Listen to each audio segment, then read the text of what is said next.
Boa noite, irmãos. Boa noite para você que nos visita nessa noite. Graça e paz a todos. Abram comigo, por gentileza, em João capítulo 6.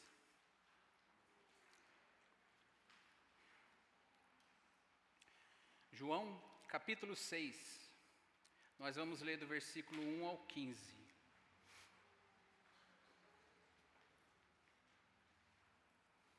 Eu vou ler com os irmãos na Revista Atualizada. Depois dessas coisas, atravessou Jesus o mar da Galileia, que é o de Tiberíades. Seguia-o numerosa multidão, porque tinham visto os sinais que ele fazia na cura dos enfermos. Então, subiu Jesus ao monte e assentou-se ali com seus discípulos. Ora, a Páscoa, a festa dos judeus, estava próxima. Então Jesus, erguendo os olhos e vendo que grande multidão vinha ter com ele, disse a Filipe: onde compraremos pães para lhes dar a comer? Mas dizia isso para o experimentar, porque ele bem sabia o que estava para fazer. Respondeu-lhe Filipe: não lhes bastariam 200 denários de pão para receber cada um o seu pedaço.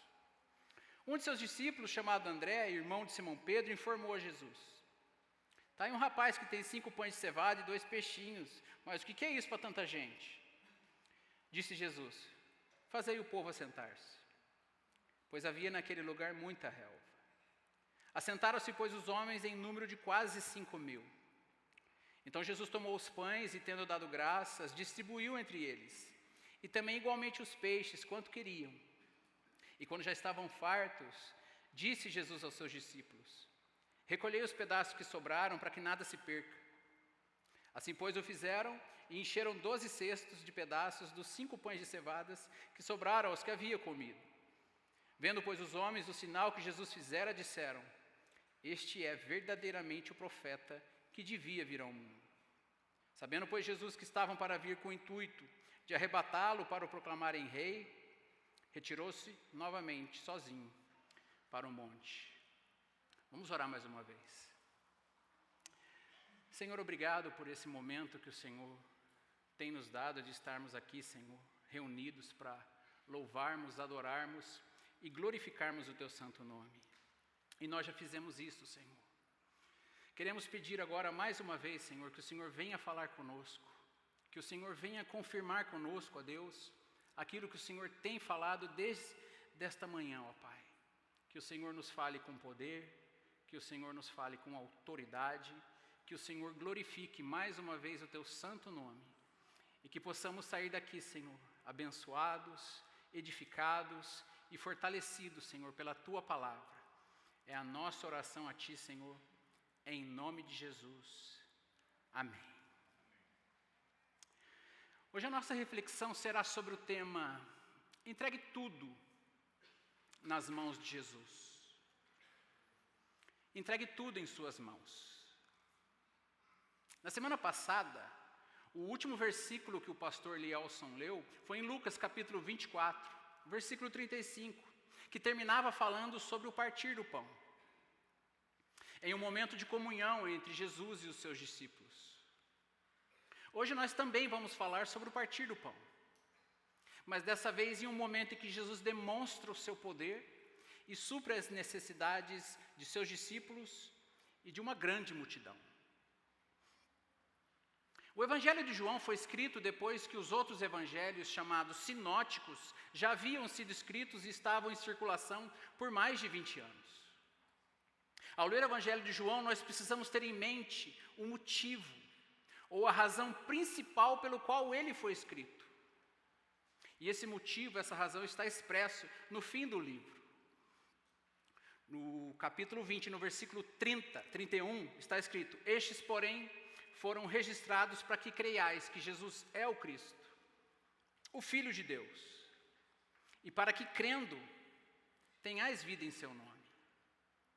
Então esse foi o propósito pelo qual João escreveu o seu Evangelho, para que pudéssemos crer em Jesus, para que pudéssemos crer que Ele é de fato o Cristo, o Filho de Deus, e para que, crendo, pudéssemos ter vida em seu nome. Das várias formas que o Novo Testamento evidencia a identidade de Jesus, 2 se destacam. 2 estão em relevo nesse Evangelho. João confirma a identidade de Cristo como Filho de Deus, fazendo uso das afirmações que ele fazia a respeito de si mesmo, como quando ele disse diversas vezes, eu sou. Aqui nesse evangelho, Jesus faz uso dessa afirmação 7 vezes, e nós já conhecemos. Por exemplo, eu sou a porta das ovelhas. Eu sou a videira verdadeira. Eu sou o caminho, a verdade e a vida. Eu sou o bom pastor. Eu sou. Eu sou foi a maneira que Deus escolheu para se revelar a Moisés no Sinai. Eu sou foi a maneira que Deus escolheu para se revelar a Israel no Antigo Testamento. E aqui nesse evangelho, João faz uso dessas mesmas afirmações para revelar aos seus leitores quem é Jesus. João também confirma a identidade de Jesus como Filho de Deus devido aos sinais que ele fazia. João selecionou 7 sinais, 7 milagres escolhidos a dedo, para que pudéssemos entender melhor quem é Jesus e tudo o que ele fez. Os milagres de Jesus revelam um pouco de sua majestade. Os milagres de Jesus revelam um pouco de sua divindade. Os seus milagres revelam a sua glória e o seu poder de uma forma única e poderosa. Lembre-se, por exemplo, de quando ele andou por sobre as águas. Nós lemos até o versículo 15. A partir do versículo 16, ele vai andar por sobre as águas. Esse milagre demonstra que ele tem o seu poder sobre a natureza, sobre esse mundo visível. Lembre-se de quando ele curou um cego de nascença, em João capítulo 9. Esse milagre demonstra que ele é a luz do mundo. Ele disse certa vez, eu sou a luz do mundo. Lembre-se de quando ele ressuscita Lázaro, João capítulo 11. Esse milagre demonstra que ele é a ressurreição e a vida. Ele também disse, eu sou a ressurreição e a vida. E aqui, quando ele multiplica os pães, demonstra que ele é o pão da vida. Eu sou o pão da vida. Cada sinal feito por Jesus revela um pouco de sua glória e um pouco de sua divindade.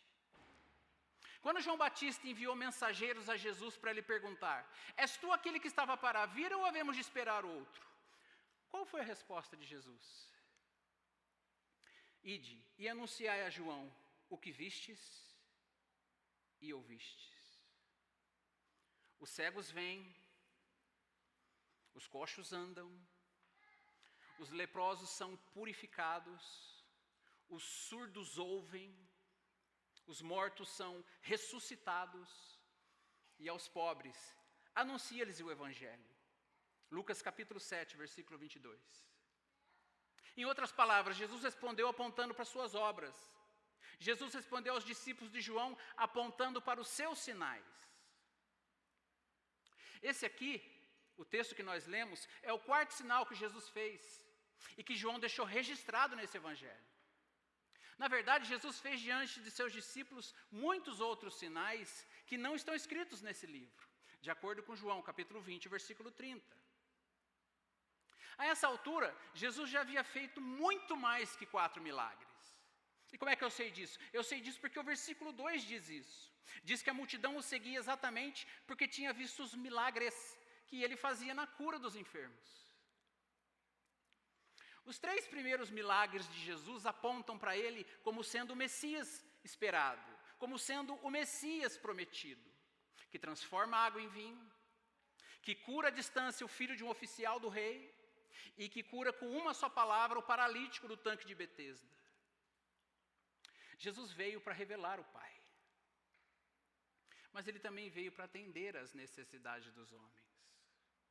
E o que temos diante de nós hoje é esse sinal que ele fez alimentando cerca de 5.000 homens, além de mulheres e crianças. Mateus vai dizer, além de mulheres e crianças. Esse é, sem dúvida, o milagre mais público de Jesus, o que alcançou mais pessoas. Alguns estudiosos vão dizer que não é de se duvidar de que ali naquele lugar pudessem estar aproximadamente 20.000 pessoas.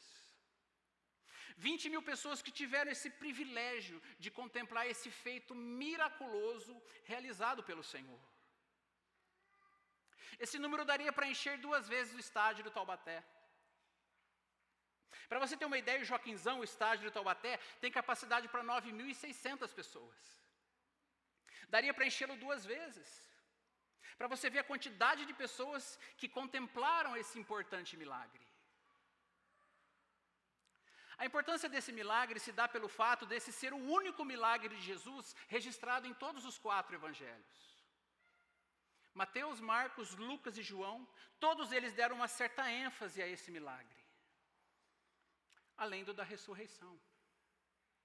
A importância desse milagre também se dá pelo fato porque ele prepara o terreno para o discurso que viria logo em seguida sobre o pão da vida. Discurso esse onde Jesus se apresenta aos discípulos e à sua multidão como sendo o pão da vida. Esse milagre também é importante porque ele é uma espécie de representação daquilo que Deus fez através de Moisés, quando ele fez chover pão dos céus, o maná, que ele enviava diariamente para suprir as necessidades do seu povo no deserto. Esse texto pode ser dividido em 3 partes. Dos versículos 1 ao 4, nós vemos o que provocou esse sinal. Dos versículos 5 ao 9, nós vemos a preparação para esse sinal. Dos versículos 10 ao 15, nós vemos o sinal em si. Os outros 3 evangelhos vão dizer que Jesus havia acabado de receber a notícia de uma tragédia. Seu primo e precursor, João Batista, havia acabado de ser degolado. E como não se bastasse a péssima notícia, eles estavam todos cansados. Cansados porque a agenda deles era muito intensa. Marcos vai dizer, em Marcos capítulo 6, no versículo 31, que eles não tinham tempo nem para comer, visto serem numerosos os que iam e vinham, para ouvi-lo e serem curados. E os 12 também haviam acabado de voltar de uma missão de pregação. Se você ler em casa Marcos capítulo 6, você vai ver esse contexto. E então é nesse contexto de tragédia e de cansaço que Jesus se retira com os seus discípulos para um período de descanso.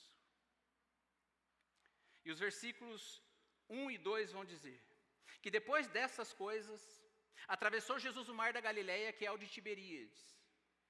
Seguiam numerosa multidão, porque tinham visto os sinais que ele fazia na cura dos enfermos.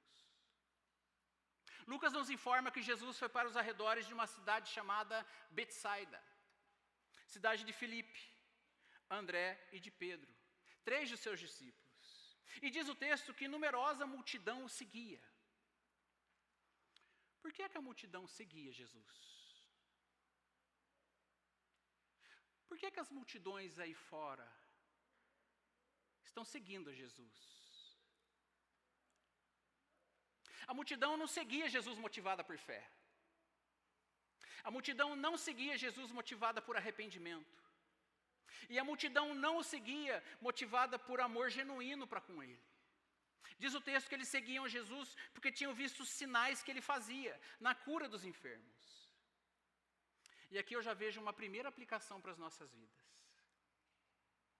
Por que você está seguindo a Jesus?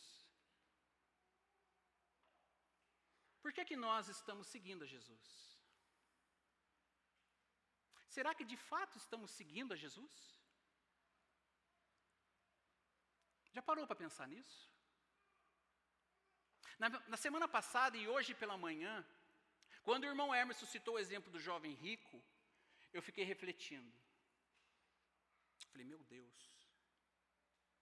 o Senhor disse ao jovem rico, vai, vende tudo o que tem, dá aos pobres e depois vem e segue-me. O Senhor também disse em um outro momento, qualquer que quiser vir após mim, a si mesmo se negue, dia a dia, tome a sua cruz e siga-me. Está lá em Lucas 9, 23. Em outras palavras, é impossível seguir a Jesus sem renúncia.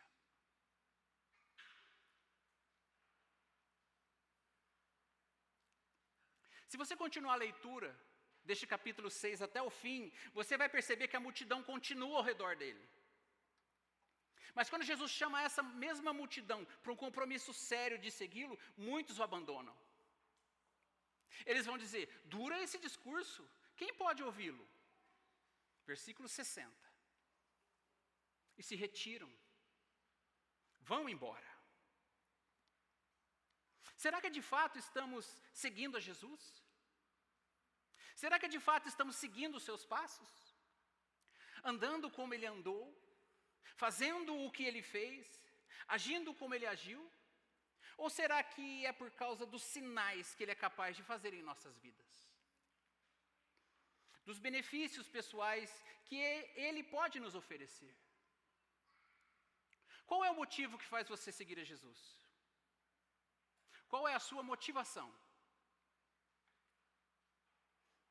Como o nosso pastor sempre diz, nós não precisamos de uma motivação para seguir a Jesus. Nós temos um motivo. Ele mesmo. E tudo o que ele fez por nós. A multidão seguia Jesus por causa dos milagres que ele fazia. A multidão seguia Jesus por causa dos sinais que ele fazia. Não por causa da mensagem que ele trazia, nem por causa daquilo que ele dizia, mas por causa dos benefícios que ele poderia oferecer para suas vidas aqui na terra. Eles não queriam e não estavam nem um pouco preocupados em ter um relacionamento sério com ele. Um relacionamento de segui-lo. Que você e eu sejamos diferentes, meus irmãos.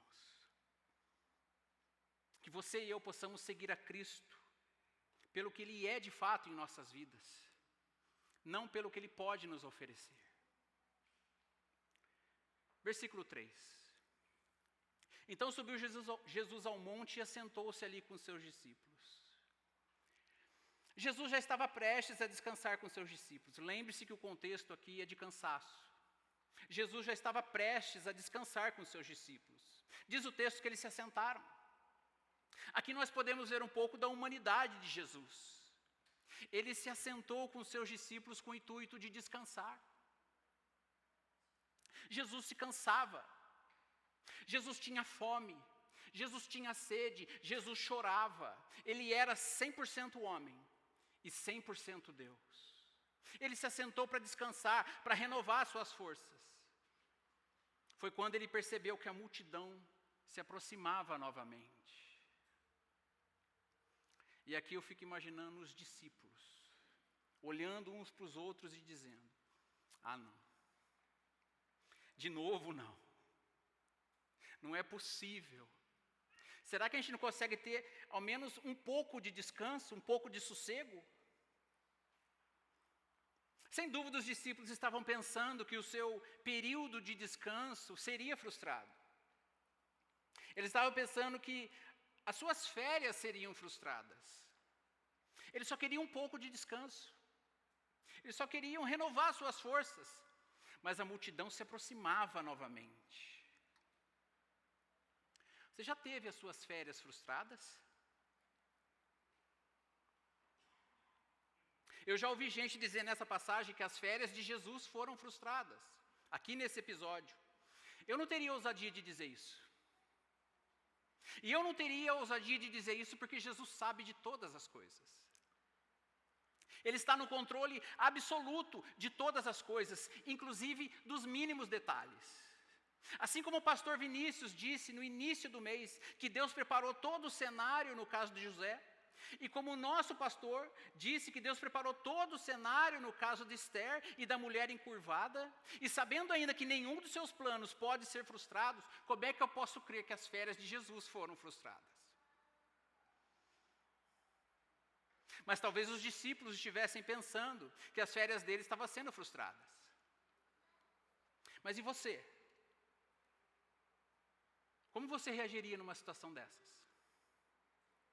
Como você reagiria se as suas férias fossem frustradas? Se as suas expectativas fossem frustradas? Mas você pode me dizer: graças a Deus, irmão, graças a Deus que eu nunca tive as minhas férias frustradas. Amém. Bom para você e para sua família.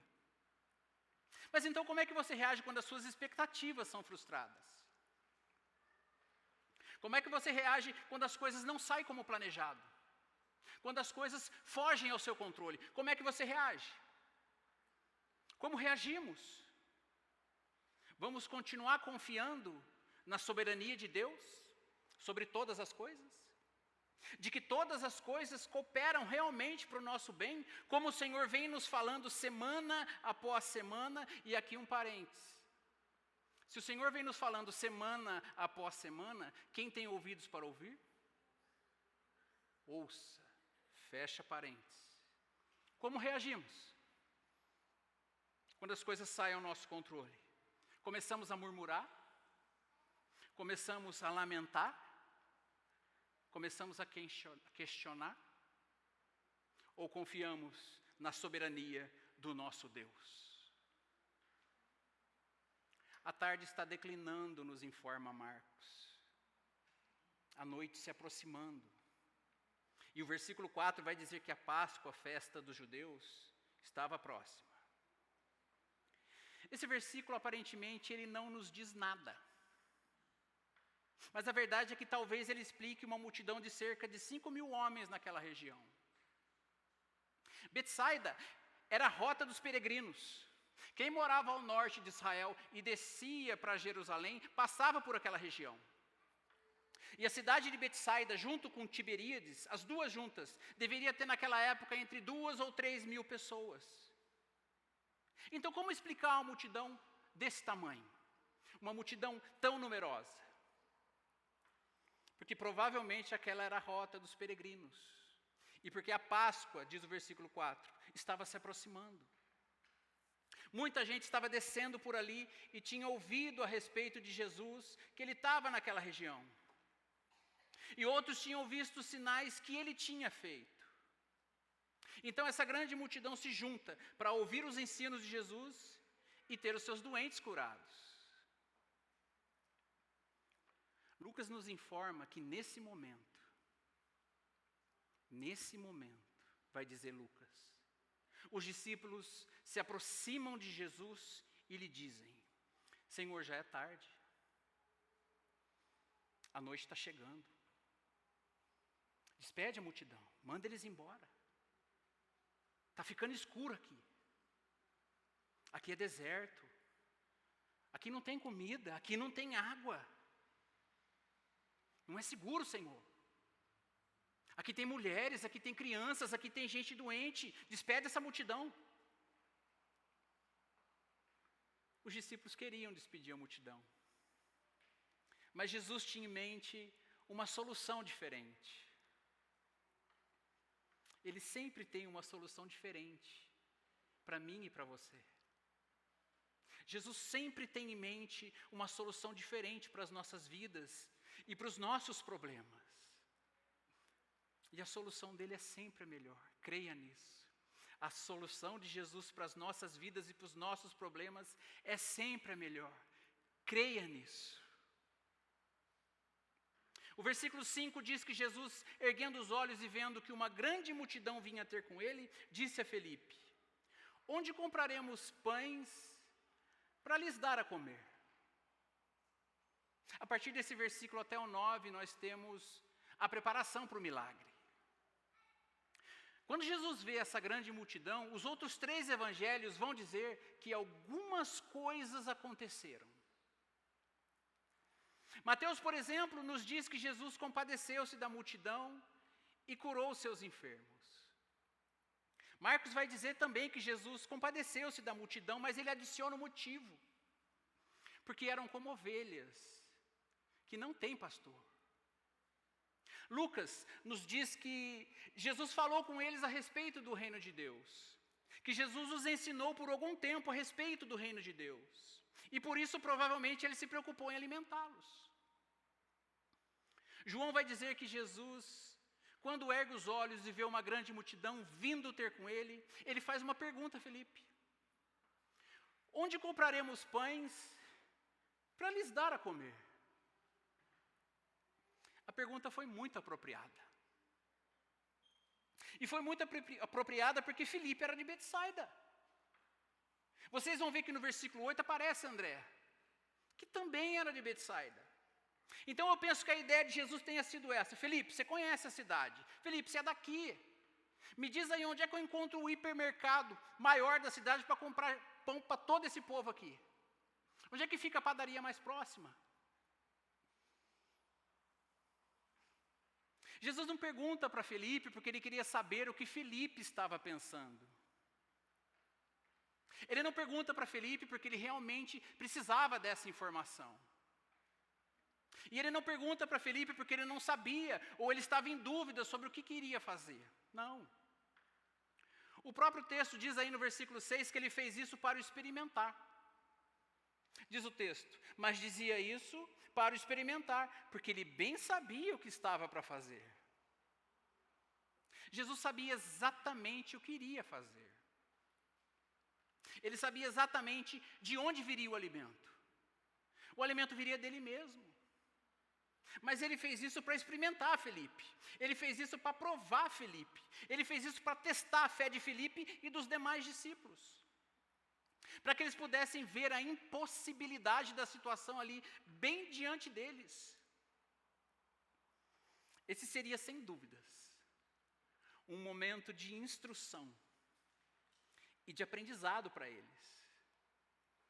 E foi. No versículo 7, Felipe responde: não lhes bastariam 200 denários de pão para receber cada um o seu pedaço. Em outras palavras, Senhor, o problema não é onde nós vamos comprar pão. Eu sou daqui, eu sei onde a gente pode comprar pão. O problema é que nos falta recursos. Nós não temos dinheiro. Nós precisaríamos de uns 200 denários para comprar pão para esse povo todo. Olha o tamanho da multidão. Para vocês terem uma ideia, 1 denário era o salário de um trabalhador por dia. 200 denários seria mais ou menos o equivalente a 8 meses de trabalho. Ou seja, pelos meus cálculos, Senhor, disse Felipe a Jesus, nós vamos precisar de uns 200 denários para comprar pão para todo esse povo. Mas o ponto aqui é que Jesus fez aquela pergunta para experimentar Felipe. Jesus já tinha o seu próprio plano. Ele já sabia o que iria fazer. Jesus tinha o intuito de testar a fé de Felipe e dos discípulos. Mas a resposta de Felipe foi uma resposta de incredulidade.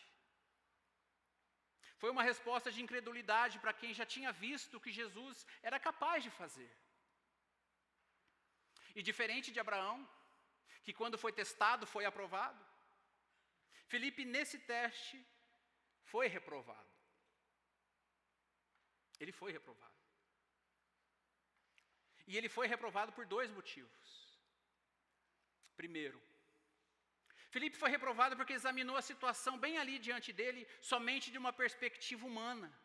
Ele examinou a situação somente na horizontal. Ele fixou o seu olhar nas circunstâncias, não em Jesus. Assim como nos foi dito semana passada no texto dos discípulos no caminho de Emaús, onde eles fixaram os olhos nas circunstâncias, estão lembrados? Os discípulos conversando com Jesus disseram a respeito dele mesmo: nós esperávamos que Jesus fosse redimir a Israel. Mas já se passaram 3 dias desde os últimos acontecimentos. E eles estavam entristecidos, sem esperança. É o que está acontecendo aqui.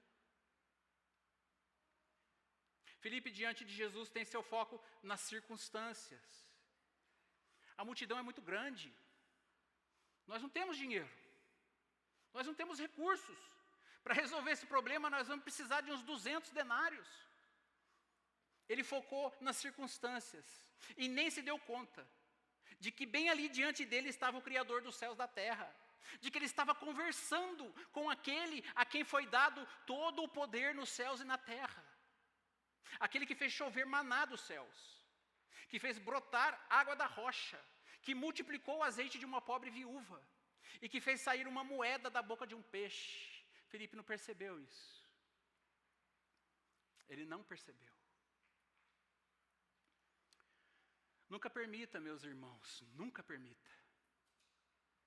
Assim como foi dito semana passada, que a circunstância faça você tirar os olhos de Cristo.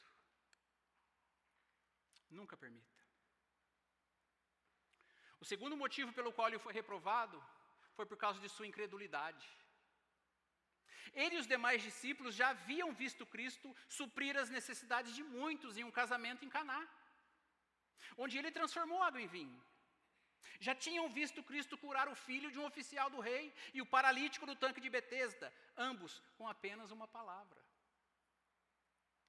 Mas parece que esses milagres não foram suficientes para fortalecer a fé deles, muito menos convencê-los de que Cristo é poderoso para suprir literalmente todas as suas necessidades materiais e espirituais. Eles ainda estavam incrédulos em relação a Cristo. Por isso é que eles precisavam ser participantes desse milagre. Por isso é que eles precisavam presenciar esse milagre.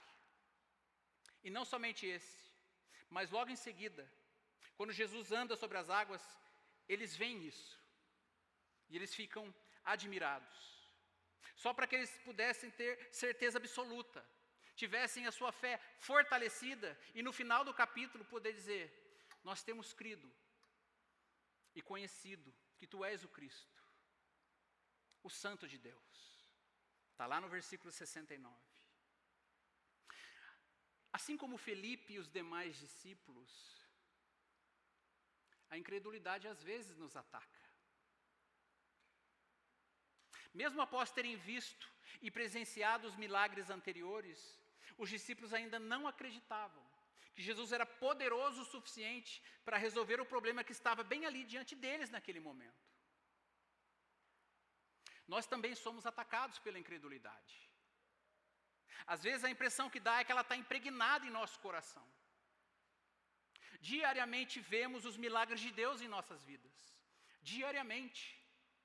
Seja nos guiando e nos conduzindo, seja nos curando e nos fortalecendo, seja nos protegendo e nos dando livramentos, ou mesmo suprindo as nossas necessidades, mas da mesma forma como ela atacou os discípulos de Cristo, ela continua nos atacando ainda hoje.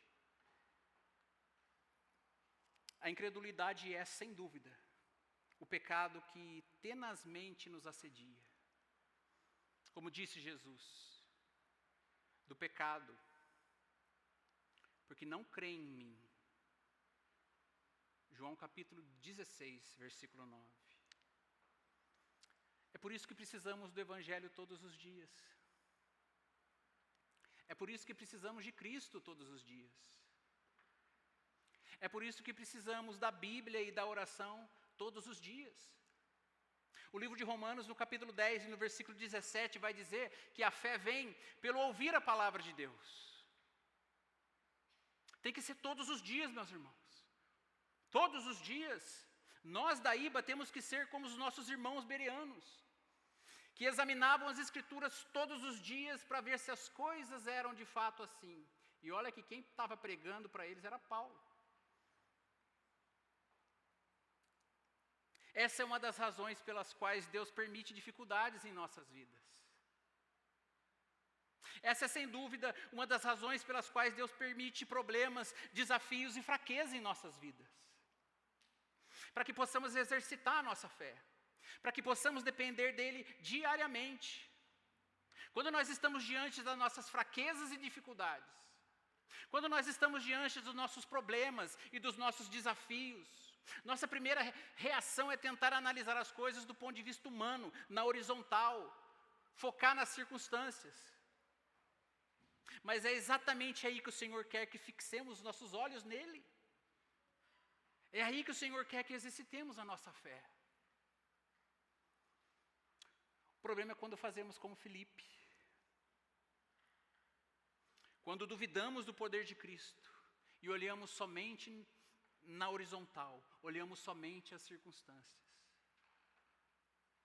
Isso serve de exemplo para mim e para você. Isso serve de exemplo para nós. De quando nos deparamos com as dificuldades, com os obstáculos do dia a dia, e Jesus vem e nos pergunta: onde é que vamos comprar pão para todo esse povo? Como é que nós vamos resolver isso? Como é que nós vamos resolver o seu problema? Como você acha que Jesus quer que eu e você respondamos essa questão? Com murmuração? Com incredulidade? Com desconfiança? Ou Ele quer que eu e você respondamos essa questão com fé? Ele quer que você e eu respondamos de acordo com aquilo que cremos e conhecemos a respeito dele.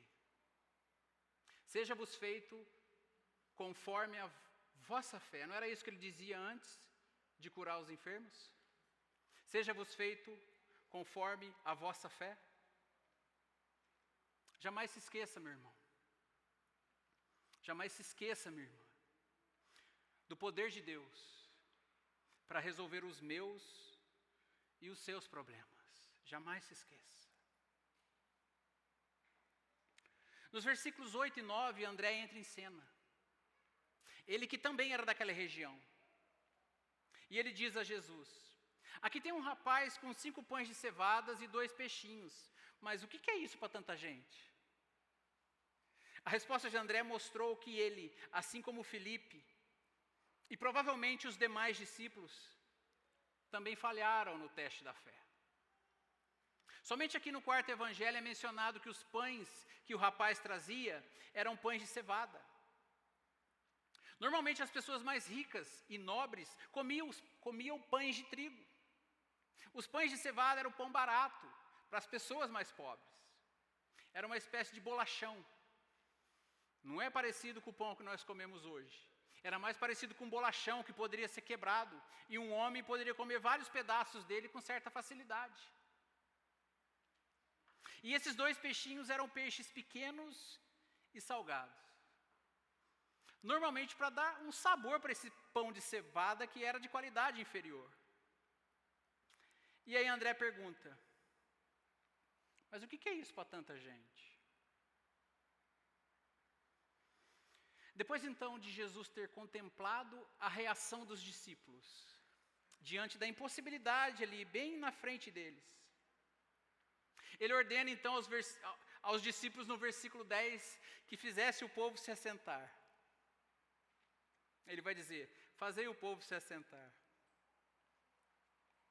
Eu estou rindo, irmãos, porque eu fico imaginando a cena. Os discípulos sem entender nada. O mestre pediu para a gente mandar o povo se assentar, mas como se fosse para servir uma refeição, mas não tem nada aqui. Que desafio seria para eles? Pedirem para uma multidão daquele tamanho, de aproximadamente 20 mil pessoas, se assentar. Imagine só a cena. Ei, vocês aí, o mestre pediu para que vocês se sentem. Sentar? Nós não queremos sentar, a gente quer sanduíche. Por que o mestre quer que a gente se sente? Os discípulos provavelmente disseram: não sabemos, só obedecemos. Obedeça a Deus, mesmo quando você não entende o porquê. Obedeça a Deus, mesmo quando parece não fazer sentido para você. Eu não sei exatamente o que Deus está pedindo para você em particular. Não sei. Mas saiba que obedecer é o melhor caminho e trará bênçãos para a sua vida. Por que é que Jesus mandou o povo se assentar? Para que houvesse ordem naquele ambiente. Você sabe muito bem o que acontece em um lugar onde não há ordem e há fome. Se não houver um mínimo de ordem, haverá o caos. Jesus sabia disso. Foi por isso que ele ordenou que as multidões se assentassem em grupos de 100 e de 50, o que facilitaria a contagem. E o versículo 11 nos diz que Jesus tomou os pães e, tendo dado graças, distribuiu entre eles, e também igualmente os peixes, o quanto queriam. O texto diz que Jesus tomou os pães e deu graças. Ele agradeceu a Deus pelo alimento.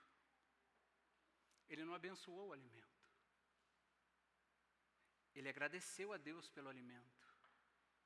O Deus Filho agradece ao Deus Pai o Deus visível agradece ao Deus invisível pelo alimento.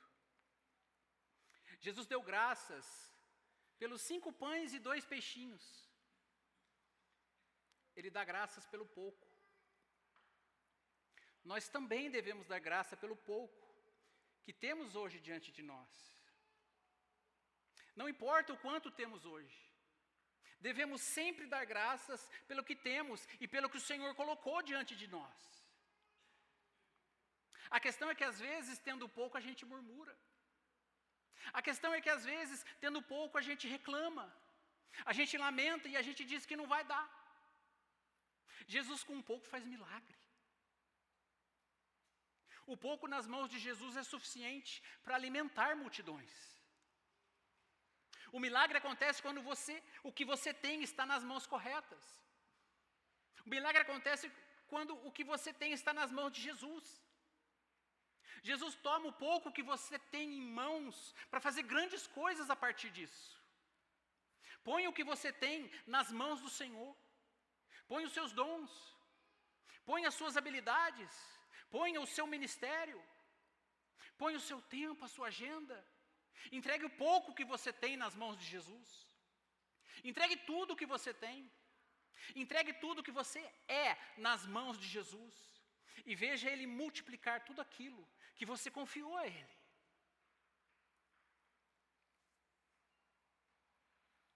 O texto continua e diz que Jesus, após ter dado graças, Ele começa a partir e distribuir os 5 pães e os 2 peixinhos. Ele começa a partir e distribuir, e os discípulos vão levando. E no lugar do pão, aparece o outro, e pega o peixe, e no lugar do peixe, aparece o outro. E eu não sei como foi, eu não sei como aconteceu, mas eu fico imaginando que deve ter sido alguma coisa assim extraordinária, algo assim inimaginável. Não é à toa que os 4 evangelhos relataram esse episódio. Deve ter sido algo incrível. Incrível. A verdade é que os discípulos distribuíram o quanto o povo queria. E o texto diz que eles comeram e se fartaram. Aqui eu também aprendo, irmãos, que Jesus é aquele que satisfaz as nossas necessidades materiais. Por isso Ele pode nos dizer com autoridade: não andeis ansiosos quanto ao que haveis de comer, nem quanto ao que haveis de beber, porque o vosso Pai sabe que necessitais de todas essas coisas. Mas muito mais do que satisfazer as nossas necessidades materiais, Jesus é aquele que supre e satisfaz as nossas necessidades espirituais. Ele nos dá, sim, pela sua graça e pela sua misericórdia, o pão nosso de cada dia. Mas Ele é o pão da vida. Ele é o pão que dá a vida. No versículo 57 está escrito assim: quem de mim se alimenta, por mim viverá. Já indo para a parte final, irmãos, os versículos 12 e 13 vão dizer que quando eles já estavam fartos, Jesus pediu para que os pedaços que sobraram fossem recolhidos. E os discípulos recolheram 12 cestos dos pedaços que sobraram. Algumas pessoas perguntam: por que 12? Resposta: porque eram 12 discípulos. E havia 12 cestos. Não há simbolismo aqui. Embora alguns queiram ver simbolismo, não há simbolismo aqui. Eram 12 porque eram 12 discípulos. E Jesus os envolve, cada um deles, no milagre que havia feito. Assim como ele o fez no versículo 10, quando ele pediu que os discípulos fizessem o povo se assentar. Aqui também ele os envolve no milagre, porque queria que cada um deles em particular recolhesse. Para que eles vissem o seu poder e tivessem a sua fé fortalecida. E para finalizar, os versículos 14 e 15 descrevem a reação da multidão. Este é verdadeiramente o profeta, que devia vir ao mundo. Foi evidente a todos que um milagre havia acontecido. Cristo havia dado mais um sinal de sua divindade e do seu poder. E esse sinal preparou o terreno para o discurso que viria logo em seguida, e que nós vamos ver em um outro momento, se Deus permitir. A minha oração, irmãos, é que nesta noite Deus conforte o meu e o seu coração com essa palavra e fortaleça ainda mais a nossa fé. Saiba que o Deus que fez esse milagre é o mesmo. É o mesmo que nos salvou, Ele não mudou. É o mesmo que nos salvou e é o mesmo que servimos diariamente. Ele não mudou. Ele é imutável. Creia que Jesus supre as nossas necessidades materiais. Creia nisso. Isso é importante, em razão dos tempos em que estamos vivendo. Jesus é aquele que supre as nossas necessidades materiais. Mas creia ainda mais que Ele é aquele que supre a maior necessidade de todas, que é a de comunhão com Deus e de vida eterna. Amém? Vamos orar. Senhor, obrigado por mais este momento que o Senhor nos deu, ó Pai, para que estivéssemos aqui para adorarmos o Teu nome, para louvarmos ao Senhor e também para ouvirmos a Tua palavra. Pedimos ao Senhor, ó Deus, que nos ajude a colocar em prática, Senhor, tudo o que ouvimos aqui neste dia, desde a manhã até agora, Pai. Queremos colocar em prática, Senhor, para que possamos ir bem, mas também e principalmente para que o Senhor seja glorificado em nossas vidas. Fica conosco, Senhor, no restante dessa noite. Que o Senhor nos abençoe e nos guarde, aumente a nossa fé, ó Pai, e nos ajude a glorificarmos em tudo o que fizermos, Pai. É a nossa oração a Ti, Senhor, em nome de Jesus. Amém.